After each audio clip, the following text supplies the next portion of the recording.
यवतमाळच्या एका शेतकऱ्याला एका झाडानं एका रात्रीमध्ये करोडपती केला। पुसद तालुक्यातील खुर्शी इथं पंजाब केशव शिंदे असं या नावाचा एक शेतकरी आहे। त्यांच्या शेतामध्ये एक झाड होतं। हे झाड नेमकं कशाचं आहे याची माहिती त्यांना सुद्धा नव्हती।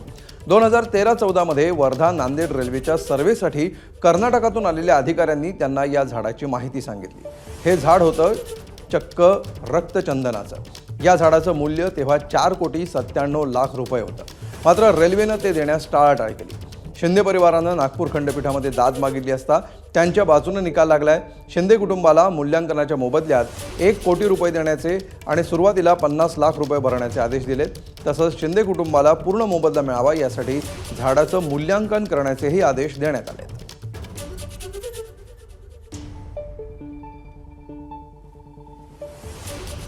नुकताच नागपूर हायकोर्टाने निकाल दिलेल्या याचिकेमधील हेच रक्तचंदनाचे झाड आहे। सदर निकाल आदेशानुसार न्यायालयात वन विभागाने 1 करोड रुपये ॲडव्हान्स स्वरूपात भरलेला आहे आणि मूल्यांकनाची डेट त्याला 7/7/2025 दिली आहे।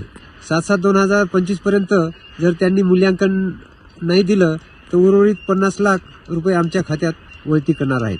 सध्या 50 लाख रुपये न्यायालयात जमा ठेवण्यात आलेले आहेत।